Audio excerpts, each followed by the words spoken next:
బేసిక్‌గా మీరందరూ ఏమనుకుంటారంటే, మేము మీకు అప్డేట్స్ ఇవ్వమనుకుంటారు. రిక్రూటర్స్ బేసికల్లీ కన్సల్టెన్సీ త్రూ మీరెళ్తున్నారంటే, ఇట్లా కాల్ చేసి అలా పలానా పలానా క్లయింట్ దగ్గర పలానా పలానా రిక్వైర్మెంట్ ఉంది. వుడ్ యూ బీ ఇంట్రెస్టెడ్ అని అన్నామంటే, యాహ్! ఐయామ్ ఇంట్రెస్టెడ్ అంటారు. మేము ఆర్‌టిఆర్ తీసుకుంటాం, ఆర్‌సి తీసుకుంటాం.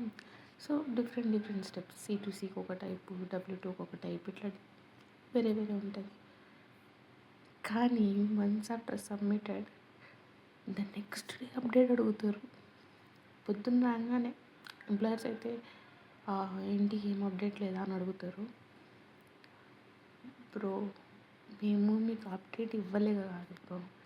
సో యూజువల్లీ డేకి 2 రిక్వైర్మెంట్స్ మీద వర్క్ చేసామనుకోండి. 1 రిక్వైర్మెంట్‌కి 2 సబ్మిటల్స్ చేసామనుకోండి. 2 రిక్వైర్మెంట్స్‌కి 4 సబ్మిటల్ వేసామనుకోండి. అట్లా టోటలీ పర్ డేకి అట్లీస్ట్ 2 సబ్మిషన్స్ అయినా పడతాయి. తర్వాత డేకి మళ్ళీ 2 సబ్మిషన్స్ పడతాయి. మాకు క్లయింట్ దగ్గర నుంచి అప్డేట్ రావడానికి అట్లీస్ట్ 1 వీక్ పడుతుంది.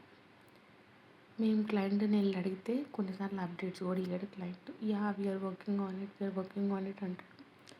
సో ఇన్ దాట్ సినారియో మీరు చెప్పండి మేమేం చేయాలో? చెప్పండి ప్లీజ్. ఏం చేయలేము బ్రో. మా పరిస్థితి కూడా అట్లానే ఉంటుంది. సబ్మిషన్ వేయలేదని ఆఫీస్లో మేనేజర్ దుబ్బుతాడు. సబ్మిషన్ వేసిన తర్వాత క్లయింట్ దగ్గర నుంచి అప్డేట్ రాలేదని మీరు టార్చర్ పెడతారు.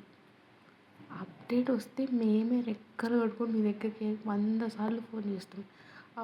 You got N interview join అయ్యారా, జాయిన్ అవ్వలేదా అనేసి.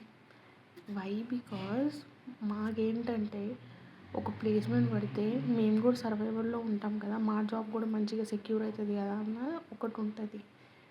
అంతేగాని మీకు అప్డేట్ ఇవ్వకుండా ఉంటే మాకేం రాదు. ఎందుకంటే యెస్టర్డే ఒక క్యాండిడేట్ కాల్ చేసి యాక్చువల్లీ మీరు అప్డేట్స్ ఇవ్వరు, సో అందుకని నేను ఆలోచించాల్సి వస్తుంది అని.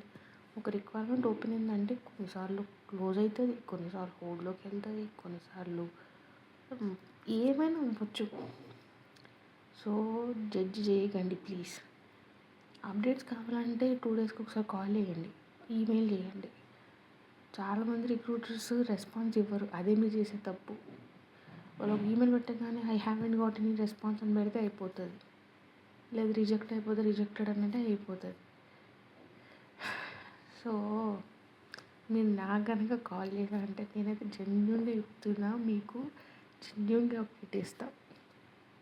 సరేనా?